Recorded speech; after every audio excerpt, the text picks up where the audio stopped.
So the law that I chose to look into is that here in California, teachers are required to report suspected abuse of their students.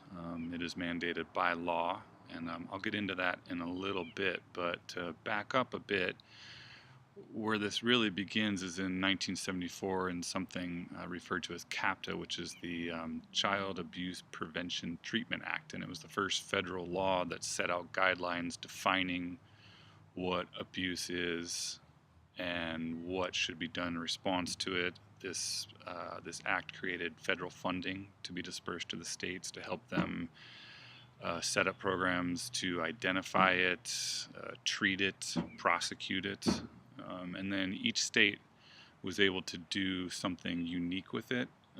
But here in California, as a result of that was the impetus for us having a law whereby we were, as educators, will be mandated to report it. And so what CAPTA did was it defined the types of abuse as physical, mental, emotional, sexual, and exploitation.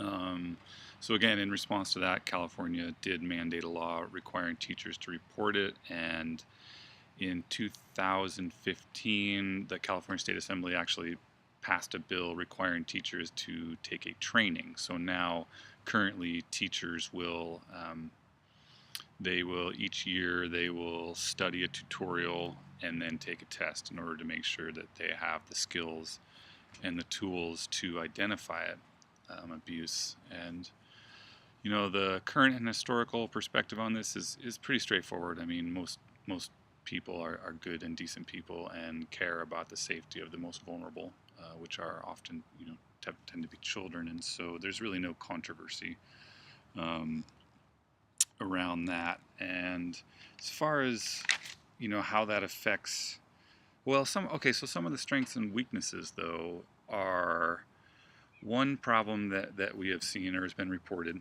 is that there will be racial bias involved in the reporting of it. There will be assumptions made on the part of, typically so far, what has been reported is fairly predictable. There will be a Caucasian, for lack of a better word, there'll be white teachers that will are more likely to report potential abuses in a minority family than they would in a white family, which is sadly predictable to some degree. So that's definitely one of the weaknesses. I think a great strength which came out of CAPTA is that the reporting teacher will have immunity, and so therefore they don't have to fear that they will be prosecuted. Here in California, if you do not report it, the teacher can face, it's a misdemeanor and can face up to 6 months of jail time or $1,000 fine.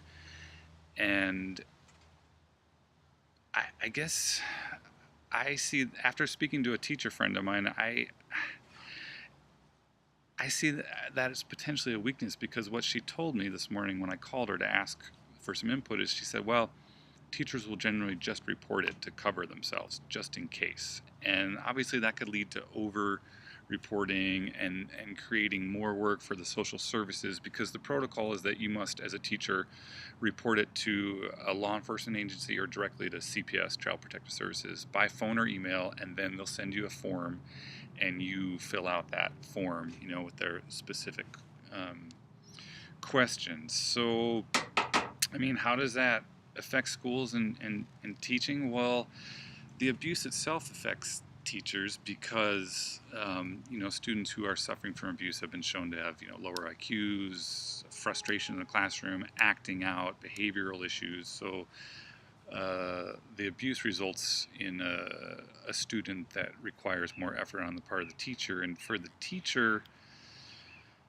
and the school itself, according to my friend, she said sometimes it creates controversy because one teacher will communicate with another and say, hey, I think maybe there's abuse going on. The other teacher might be in disagreement. It could, in a small rural community, I even was told that my friend was asking for feedback from another teacher, and the teacher said, "Oh, well, I know them. They're, they live near me. They're my neighbors." And so then my friend felt like her hands were kind of tied. She felt by law she's required, but yet her colleague was vouching, and so it can be pretty messy. It can create, it can take an emotional toll on a teacher. They can agonize over whether they should or shouldn't. Should they report? Should not? It could be distracting. It could also be very unifying. I mean, I see the potential for it to bring a school system together. Overall, I think no one can argue that it's extremely important that we protect those vulnerable children, and so I'm very much in favor of that, and am grateful to know that it is required here in California.